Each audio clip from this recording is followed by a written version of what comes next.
everybody and welcome back to the Blossom Crochet channel. In this video I will be showing you how to add this lovely twisted fringe to any project. So you can add this to blankets or garments of clothing, literally anything you want. It's really simple.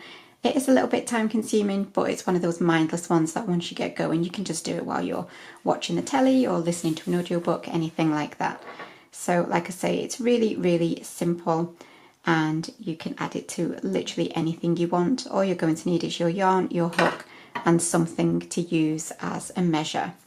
So we're just going to jump straight in. Anybody that is wondering what this beautiful granny square is that I'm working around, I will leave a link for it in the description. It's a beautiful like spiked granny square. It's really nice.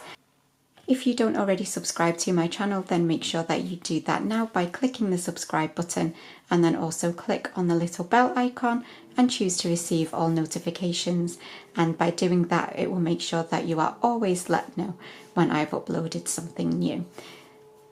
So you're obviously going to have your finished project, whatever it is that you're going to be adding this fringe to, and you want something to use as a measurement. Now it can be absolutely anything, which is what I'm trying to demonstrate here. It doesn't have to be a ruler if you haven't got one to hand. You just need something that you can use so that you know that your fringe is going to be the same length all the way around. So I've literally just got a knife here from the kitchen, just so that everything is the same each time. So, and obviously you can vary it depending how long you want your fringe to be.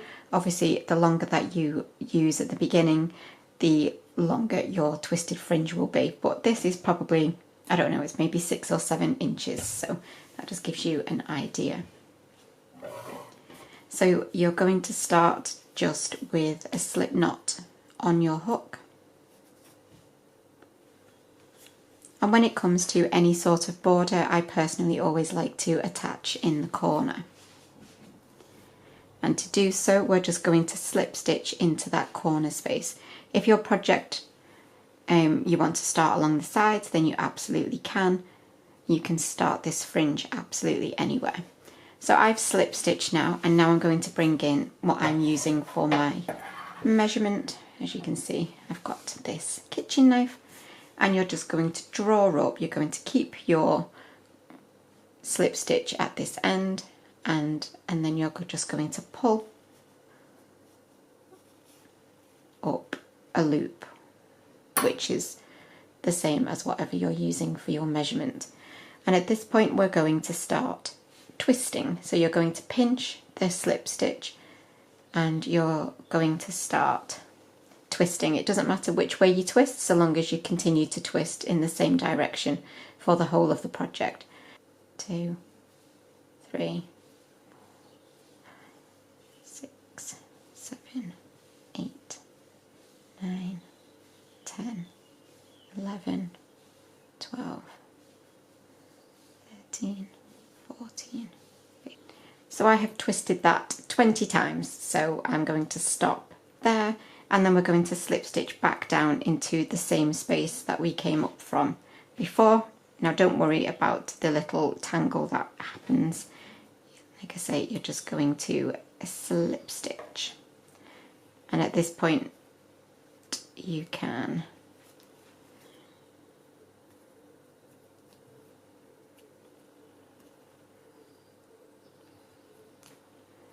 just encourage your fringe to twist exactly how you want it, just by opening it out, by putting your finger through the middle of it and then just letting it twist back. So there you've got your first bit. So now I'm going to work into the top of the next stitch. So I'm going to insert my hook and I'm going to slip stitch to the next stitch, and then again get my measure and pull up a loop that is the same as the measure, and then again I'm going to twist 20 times, and then again back into the same stitch where we've come up from. You'll slip stitch back into there. Again, don't worry about the little tangle, just try and keep it out your way for a second, and slip stitching back, and then again just pull out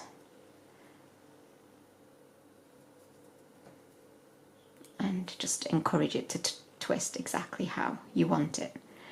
And then again, you'll slip stitch into the top of your next stitch. And again, you'll pull up your loop. And start twisting.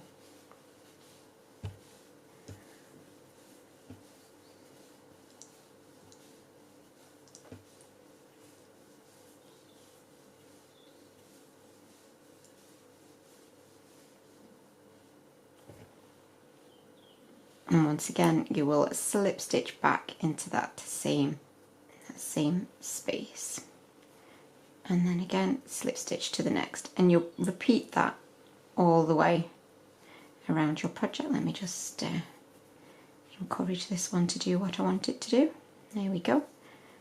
And you'll work that all the way around the entirety of your project, and that will literally be it. And you can see you're going to end up with this sweet little twisted fringe that is pretty much should be all the same length all the way around.